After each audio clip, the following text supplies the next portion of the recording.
In this video you will learn how you can control a boat in Unity.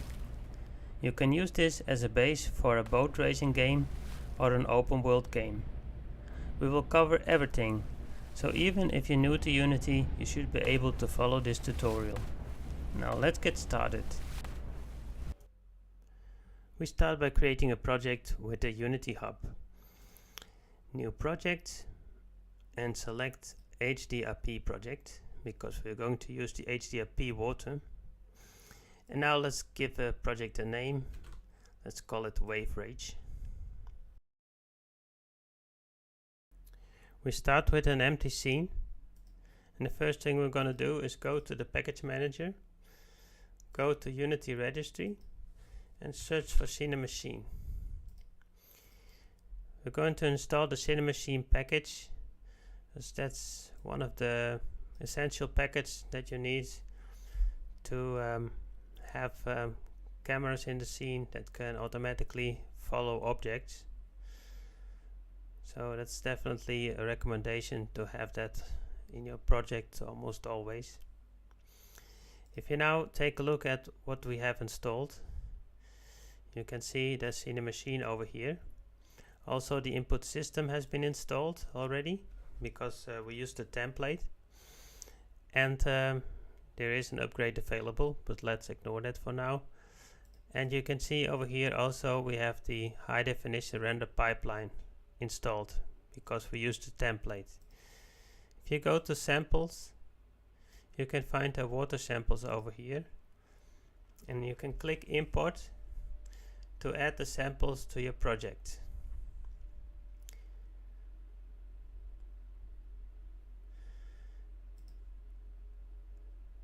Once you've done that, you will see over here in the assets that you have the water samples folder, and there are some scenes inside which you can open.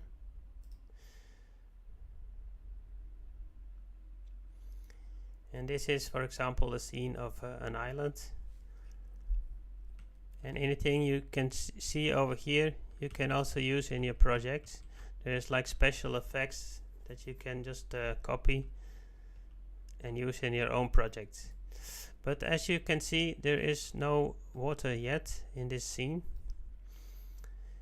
That's because we didn't enable the water system yet. So let's first go back to our own project, our own scene, and let's add a water surface. You can see that it has been added, but it says that we need to enable the water system, and you can do that by clicking that button, and it will take you automatically to the right place in the settings, because the settings are a bit overwhelming. You can search in them as well, but in this way it's very easy to find the right spot. Now we can just click the check button for the enable. This will take a while. It will now start to add the water shaders and stuff. And you can see now that we actually have water already. Quite good looking. And it's that easy to create water with the HDRP system. So if we now go back to the samples, I can show you once more.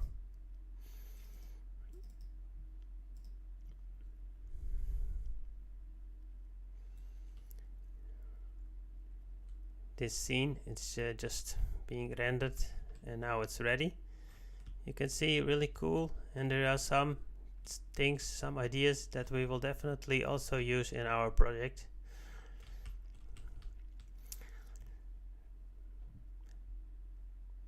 But first let's go back and start to create our own scene.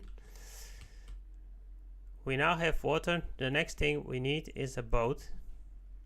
So we can just go to sketchfab.com and we can just search for speedboat, and you can find a nice boat over here. This one is downloadable and as an FBX. That's nice because Unity uses this natively, but you can also use it as a GLB. Unity can also import those. But let's go for the original format, the FBX. Okay, I've downloaded that model from Sketchfab, and I've created a folder called 3D models inside my assets folder of the project. Now I just need to extract this zip file, and you can remove these. And over here we have the model.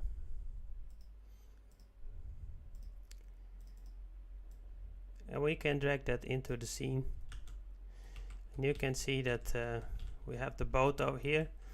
I think it's a bit small, so we'll just scale it, make it 10 times bigger. Now it matches more the waves that we have. Otherwise we needed to modify the waves to make them smaller, but I think this is more easy.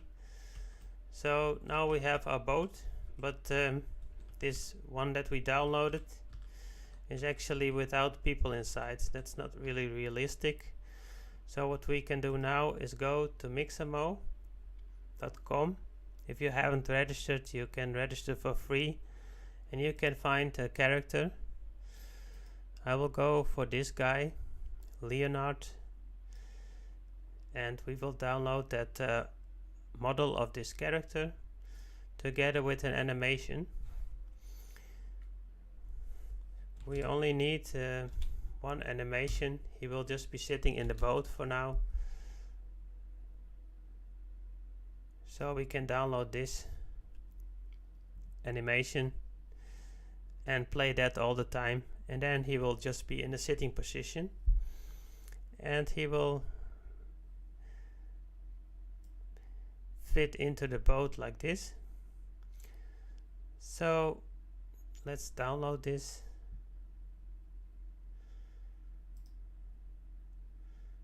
As an FBX file for Unity. Okay, I've downloaded that character from Mixamo and put it in a folder called characters inside my assets. Now I can drag this one into the scene as well. We see that we can't see the textures yet, so we need to extract them. And now we will put him inside the boat. Let's make him the first object inside the boat so we can easily find it back. Okay, so his position is not quite right.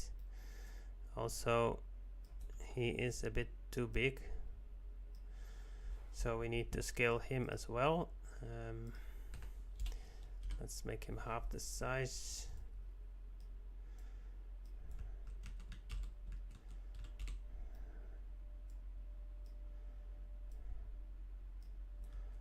I think this is about right. And if you take a closer look, you will see that the hair is maybe not that nice like this.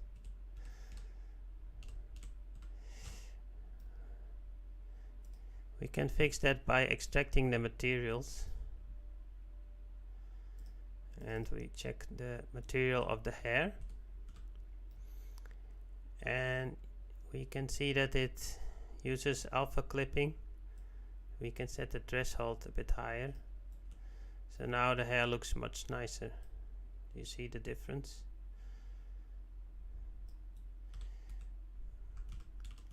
Okay, so now we have our speedboat. The person moves along with it in his sitting position, so everything's fine. However, there is one problem with this boat. If you take a look at these propellers, you will see that it's actually one object, both propellers together. So I can't rotate them separately. You can see I can rotate one of them, but then the other one rotates along with that one. So we want to be able to rotate them independently. But in order to do so, we need to split these objects into two objects. and that's something you cannot do in Unity, so you would need to use Blender for that, but that's out of scope for this tutorial. So what we will do instead is just disable this propeller and go to Sketchfab and search for a propeller, and I found one over here. So we're going to download this one and use that one instead. I've downloaded and extracted the propeller over here, so we can add it. See, this one is way too big, so let's change it.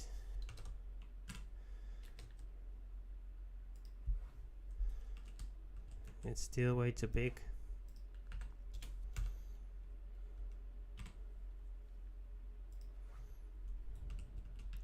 This is more like it.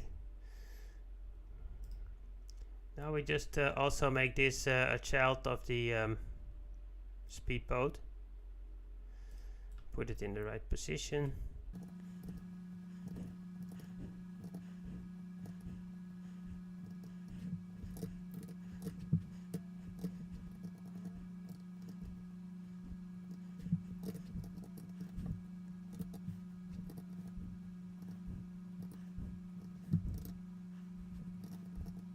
Okay, that took some time, but I think we have finally got the right position for the propellers. And we can just create a material. Let's call it mat propeller. And put that onto the propeller. And now let's change this material to make it look more like a real propeller. I think something like this looks much better.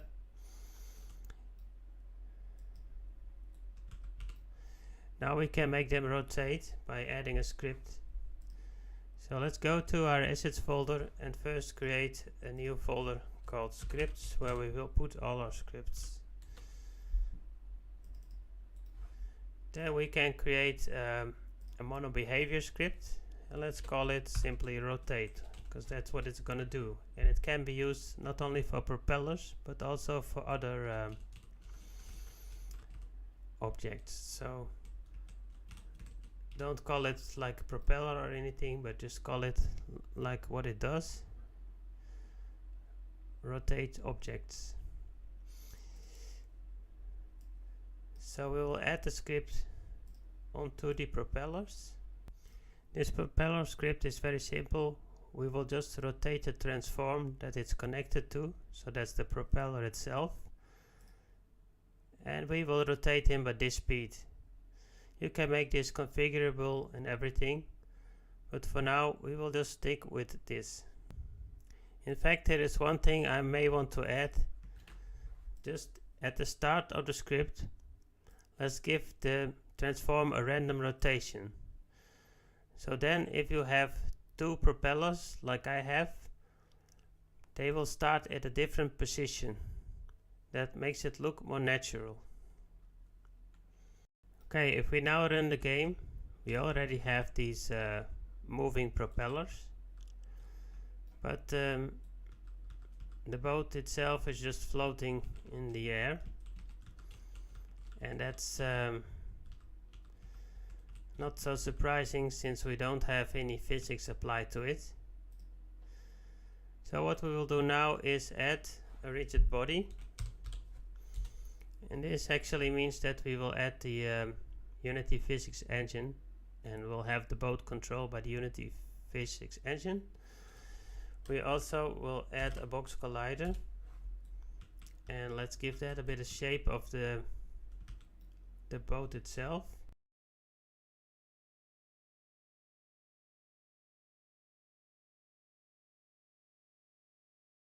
Okay, that looks good. So you will also notice that underwater it's not very nice. We see gray.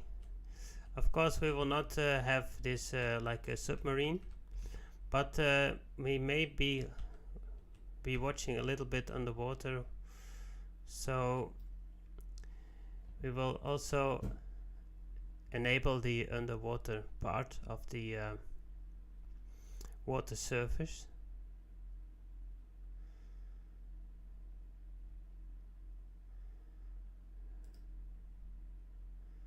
Okay, so let's set a realistic mass. I'm using kilograms, so 1 kilogram is not very realistic for a boat, so I'll make this 500. Maybe the boat is really heavier, but it's not that important that it's that precise, but just slightly better, so if we have collisions between objects, it will be more realistic. And also the center of mass is set automatically, but I will set it manually. I will put the center of mass a little bit under the object so that the boat is more stable. And we will also set the interpolation, and we will make the collision detection continuous, because the boat will be moving quite fast, so this is more accurate, but yeah, that comes with a cost of more processing power needed for that, but yeah, well, it's necessary in this case anyway. So if you take a look underwater, you can see that it's now gray. It's not very nice. What we will also need to do is go to the water servers and enable the underwater part, so that looks much better. We will sometimes see maybe just a little bit underwater when we are crashing into waves, so yeah, we want to have that look nice. So let's see what happens if we run the game now. Let's go to our speedboat, and you can see that it's already underwater now. It's just falling down, falling through the waves, because nothing is stopping them from falling down.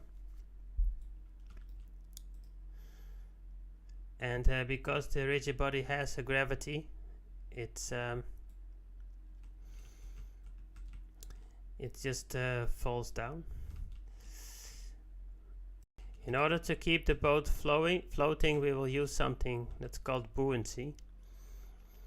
That's the upward force that will be acting on the boat to keep it up the waves.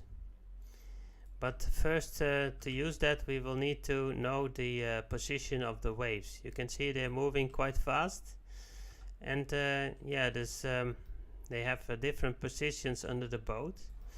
So what we will do first is create a test. Let's call it water test, and make a child over here. Let's call that float point. This will be one of the points of the boat that we will apply an upward force to. So we will just also add a sphere to it. Actually, we can just use spheres like this, and yeah, they're quite big now, but it's no problem. Let's create 4 of them. So we'll just use Ctrl+C and Ctrl+V to copy it, and now put them into a square.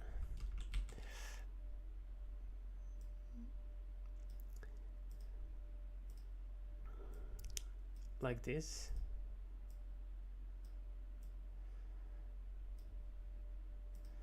And now we will create a new script. Let's call it water test.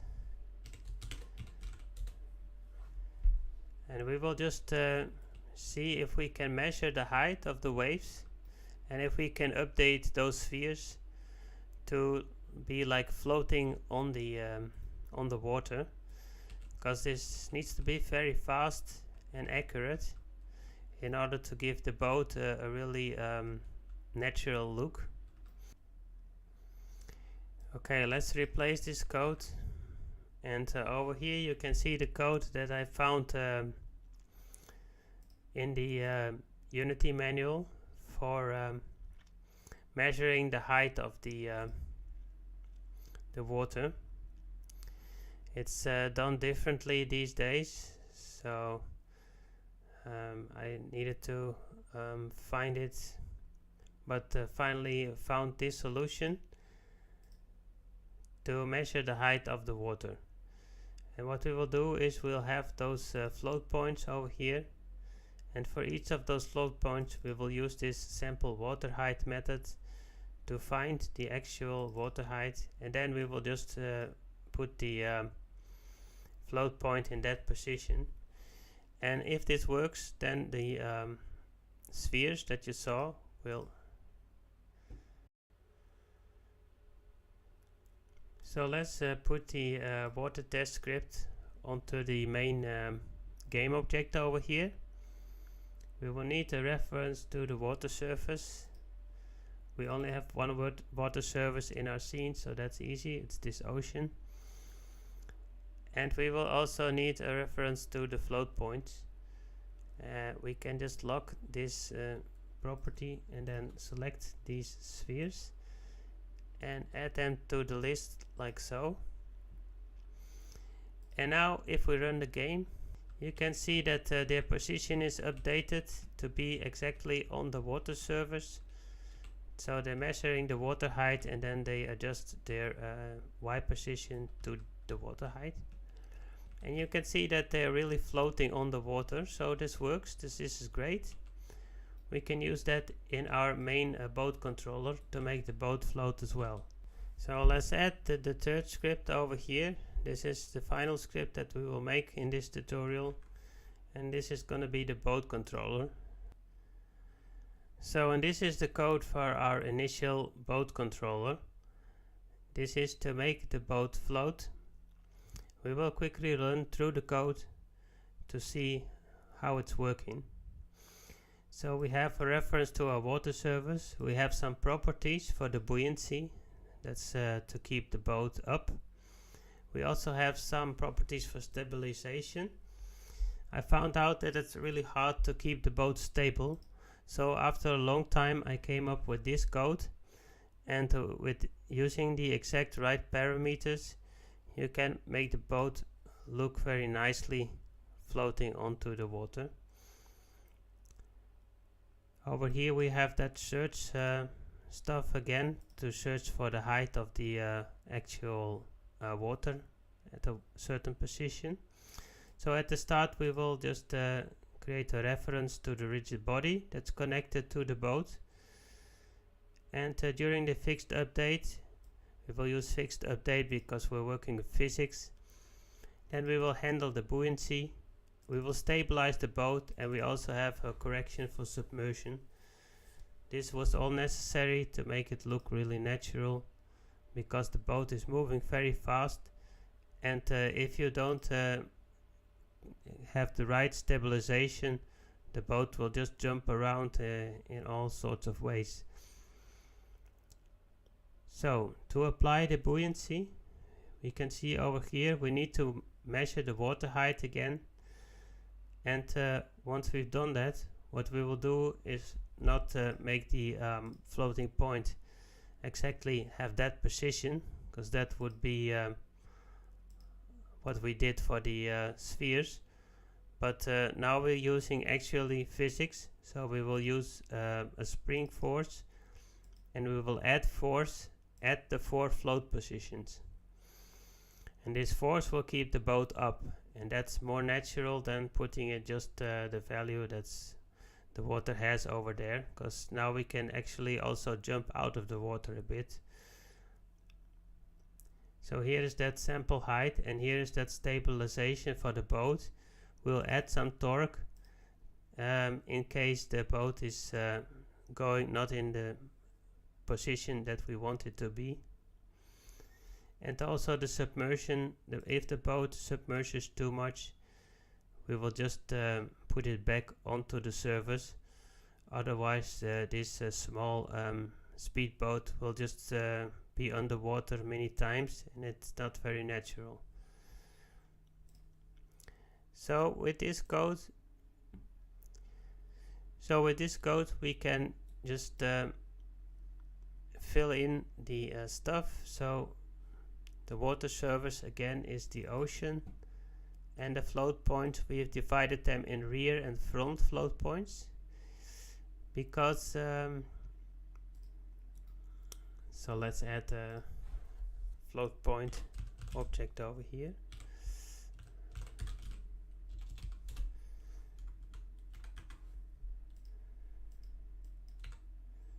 Let's call this float point 1, and we'll just copy this one.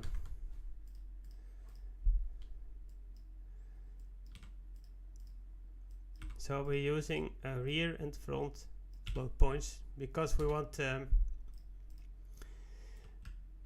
the front float points to be a little bit higher up than the rear points. You could also adjust their position to make that happen, but I find it more convenient to have all the float points on the same level, and then just use some code to put the boat a little bit up. So when it's the boat is moving, it will be a little bit like this instead of just like this. So that's more like how a boat really moves into the water.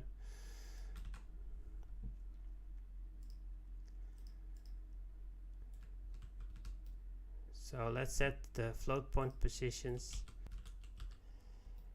Okay, to make it even more clear, I've renamed them a little bit. So this is the float point front right, float point front left, rear right and rear left, and they all have the same Y position, and together they make up the floating points that keep the boat up. And because they are independent of each other, if for example there is a wave in front of the boat, these float points will be higher and the boat will be tilted with the bow coming up more high than the stern. So now we can add the boat controller script to the boat and set the values. So the water surface is our ocean, and let's lock this and select the front float points and put them into this list, and the rear float points go into this list. These default values already work very well. Okay, we can see that it's working. The boat is actually moving along with the waves. If it's a bit too wobbly, you can introduce some linear damping. And now we need to be able to control this boat. So we're going to add a new folder, call it input.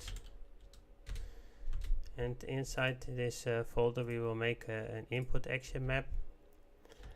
Let's call it player because it's the actions that the player can perform. Let's make a new action map, call it anything you want. And let's have an action value of factor 2.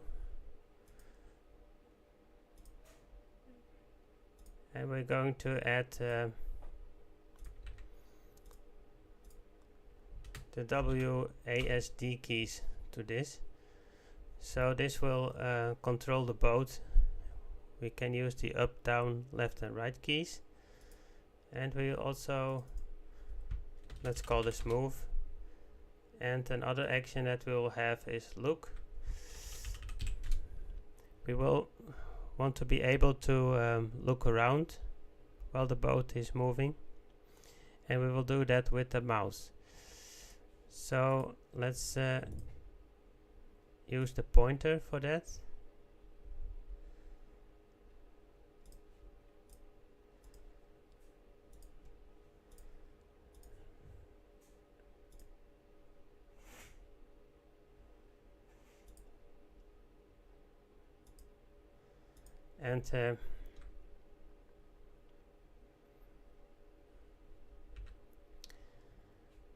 And we will also add a second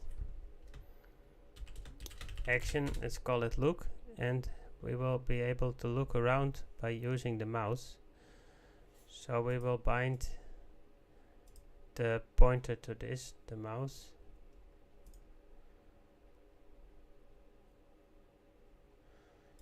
And this will also be a value of factor 2. and then we can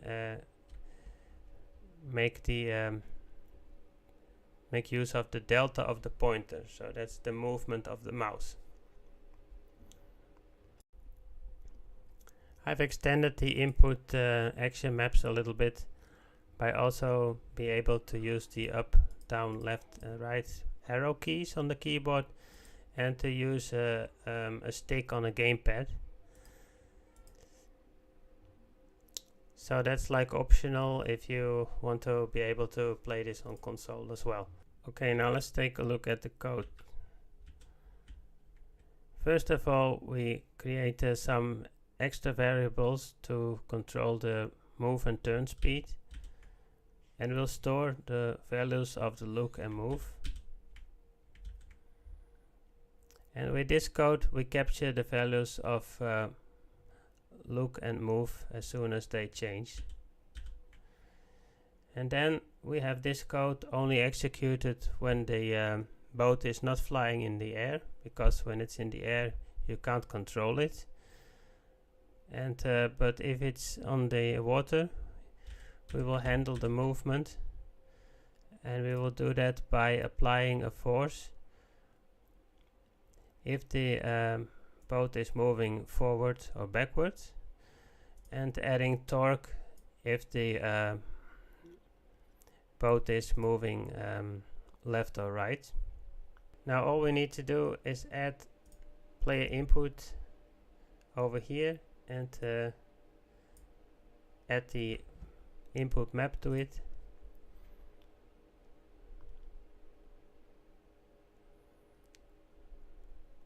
Now if you run the game, you'll be able to move the boat forward and backward using the W and S key, and left and right by using the A and D keys. So that's great, but you can see that I'm now using the scene view, because the game view actually only shows the water and not the boat itself. That's because we didn't have a camera fixed to it yet, so that's what we're going to do next. Okay, because we have Cinemachine package installed, we can add a Cinemachine camera over here, and we will add the third person follow element, and this will make the camera follow an object, and we need to have a tracking target for that. And for that we will create an empty object over here. Let's call it camera target.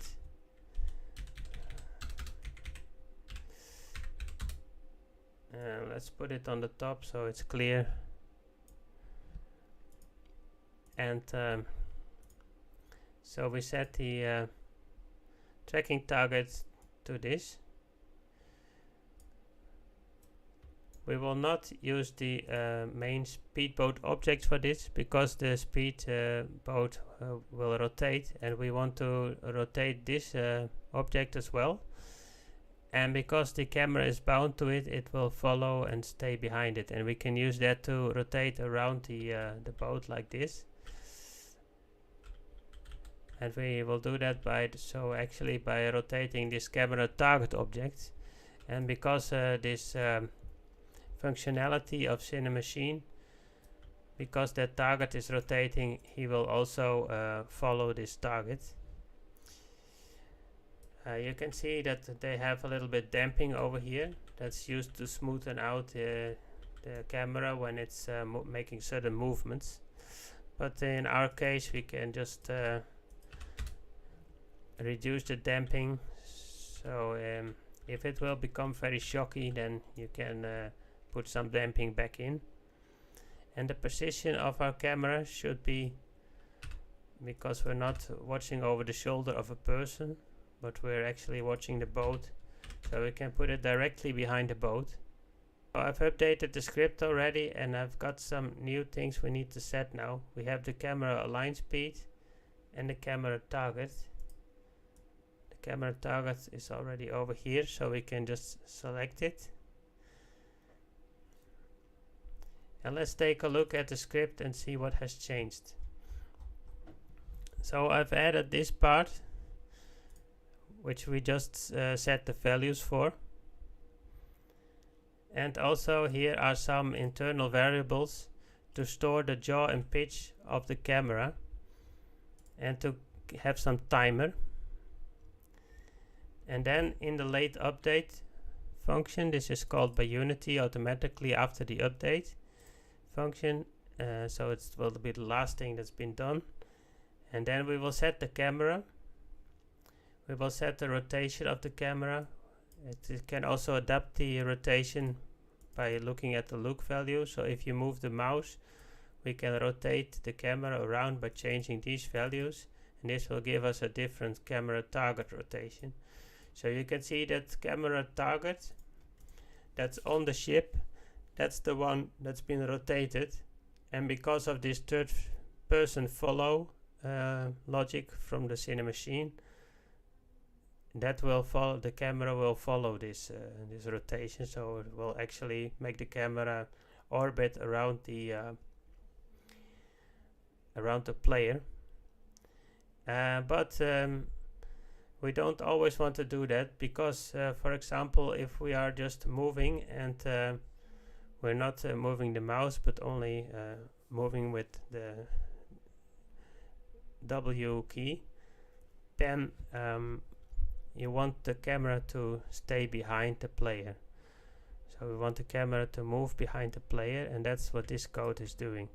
So that's the same as it works in GTA. So if you don't look around anymore with the mouse, then the camera will start moving behind the car, so that you can see what's in front of you and you can actually drive the car.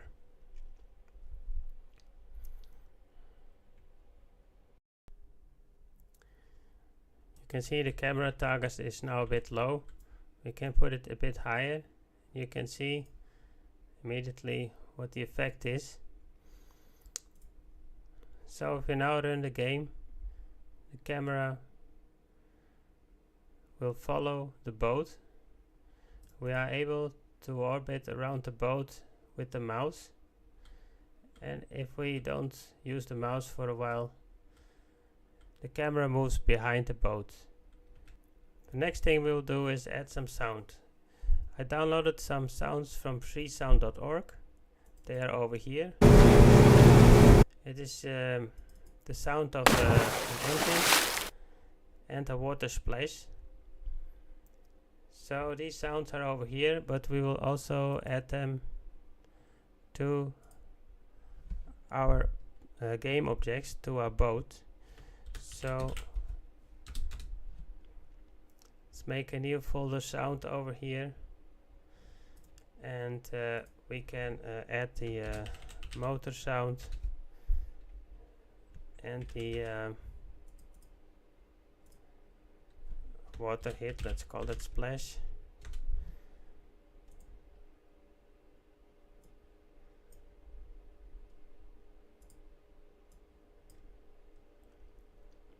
Now we will not play this one on awake, because when the game starts we shouldn't want to hear that sound, but we will play the motor sound on awake, and we will play it looping, but it will be very quiet. We will control the volume, so you won't hear it if we don't move the boat.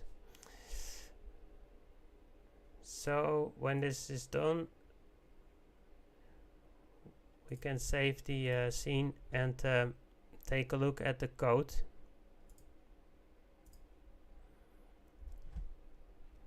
I've added this part, so we need to have references to the motor sound and the water hit sound. I've also introduced a variable called speed, and I simply measure the speed by measuring the velocity of the rigid body. And then for the sound, we have added this code.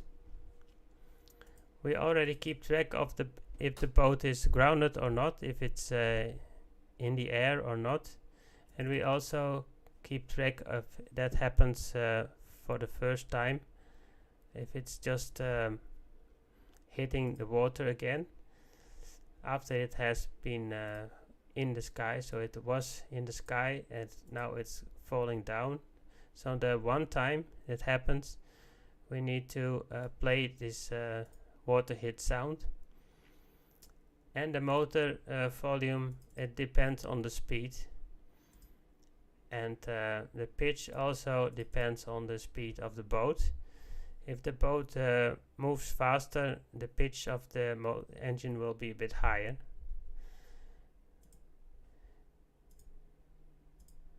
So if we go back to our scene and we go to the properties, you will see that we now have these sound properties. We still need to set them.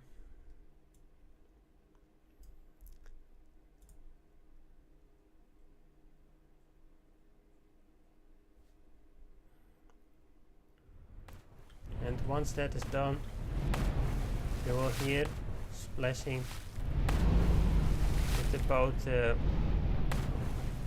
is out of the water and hits the water again. You can also hear the engine.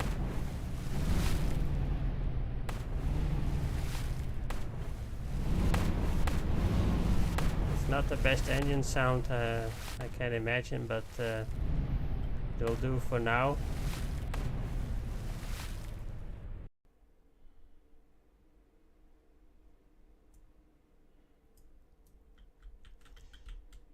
Because we use the physics engine, it's now very easy to add nice new effects.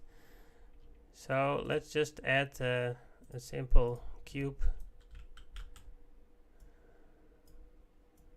inside the water, and let's scale it a bit.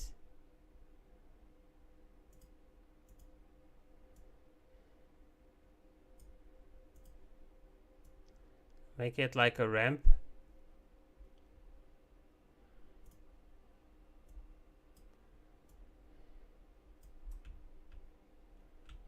Just for fun, and we can create a material mat ramp. And I've found this wooden texture that we can use.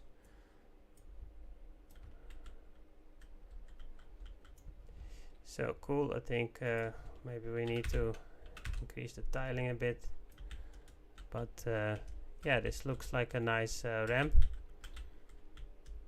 And because by default we already have a box collider, it should collide with the boat, and it should be working as a ramp. You see, the ramp is working as expected. As you can see now, we have water inside the boat, because the water just renders over the boat. We need to fix that. Fortunately, there is this water excluder possibility. So we will add a water excluder to our boat, and then we need to enable water exclusion. So that's over here. And now we can set the shape of the exclusion. We need to exclude this area so that there's no water inside the boat. Fortunately, the area is kind of squared. If it had a specific shape, we need to create a mesh for that with some 3D modeling software. But we can get away with using the simple plane for now. And we need to position it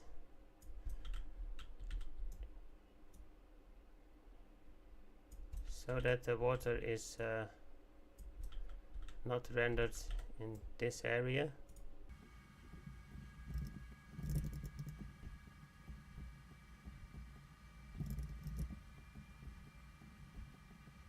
Okay, I think this will do. let's have a look. Yeah, you can see there's no water inside the boat now. And if we disable the excluder, you can see the water coming back in. The next effect we're going to add is a wave to the bow when the boat is moving. So therefore we first need to enable deformation on our water surface. It's over here. And now we are going to add a game object.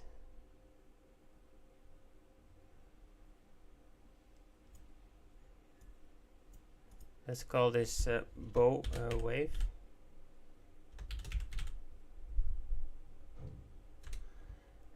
And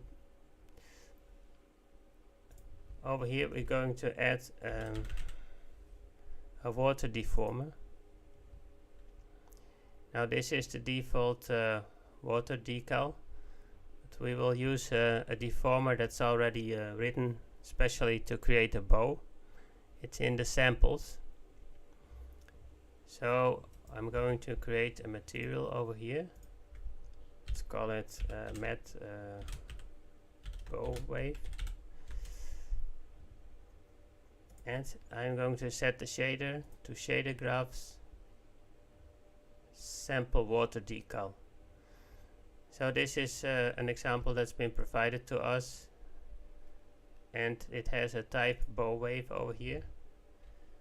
We can set the elevation a bit higher and the wavelength as well to make the effect a bit bigger.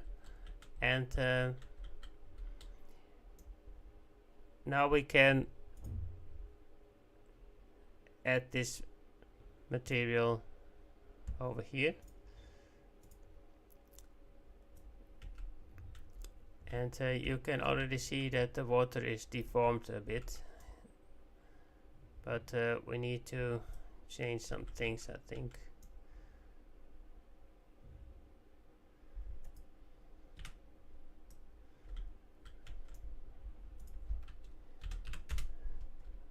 So change the size a little bit. So this is like the bow wave, but you can see that it's not rotated properly. We need to rotate this game object. Okay, this looks more like it. So I think it's a bit too big. We can make the amplitude a bit smaller, maybe 1 or something. You can see now that the water is slightly elevated here. So when the boat is in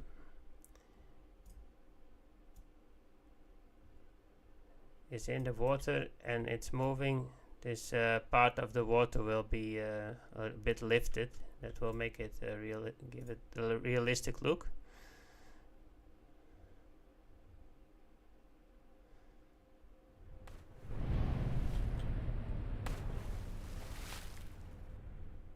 And over here you can see the effect. You can see that the water moves a bit along with the boat. That makes it really realistic. But it should only do that when the boat is actually moving. So we will adapt the script to that. Okay, I've added this special section effects, and I put the bow wave in there, so we will create a reference to the bow wave. And we have this special function that we're calling handle effects. One of the effects is the bow wave, and as soon as the speed is higher than a certain value and the boat is in the water, then we will add the bow wave. So when the boat is coming out of the water, of course there will be no displacement in the water, so the bow wave needs to disappear. So this is about it. What you can do now is set a reference of the bow wave, and we're done for this part. Now if we take a look at one of the sample scenes, this is the one that's called Glacier. You can see some nice effects here that we can use in our boat game as well. Here you can see some foam that's behind these objects. It could be behind our speedboat as well. Unfortunately, our speedboat moves quite fast and this effect is very slow, so we won't use that for now. But I saw something else over here. There is this this foam that's coming out of the glacier, and that would be nice to have that behind our boat, as that's the foam of the motor that's stirring the water behind the boat. So if you take a look at this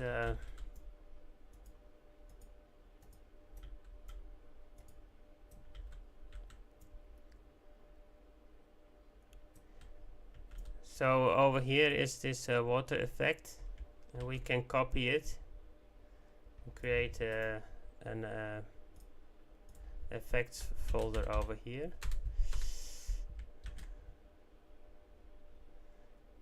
And let's call this splash or something.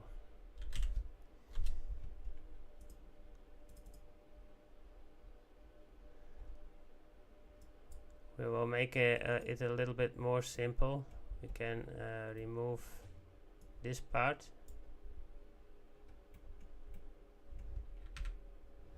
and just keep this one, and then save it.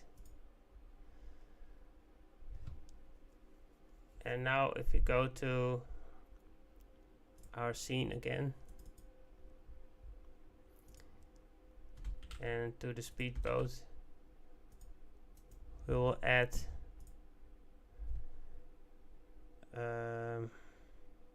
something called motor splash.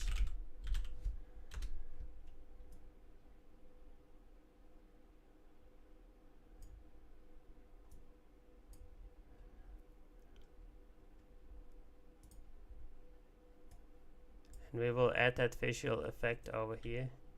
Okay, the effect is now a bit too spread, but if we change the scale,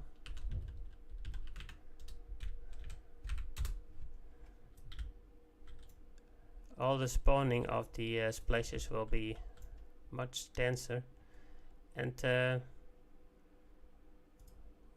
we need only to move the foam a bit to the back of the boat. And I think this is nice as a special effect when the boat is moving. Over here you can see the code. I also added a reference to that motor splash game object, and we will enable it when we are grounded and disable it when the boat is in the air. I decided that we can show that that foam even when the boat is not moving, because the engine will be running. So yeah, that's it. Finally, let's add some foam behind the boat using decals. It's the boat is moving a bit too fast for that actually, but we'll do it anyway. Let's call this matte foam and set the shader to this sample that we have. Keep it to sphere and let it only affect foam. And now we can add a game object for the foam to our speedboat.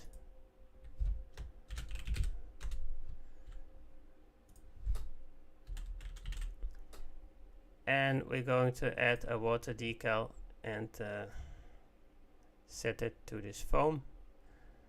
I think we can set the resolution a bit smaller because it will be hardly visible anyway. And I think we should also change the size, but let's see. Yeah, you can see that there's a lot of foam now, so we need to decrease that. So this already looks better. I think it's still too much, but something like this is okay.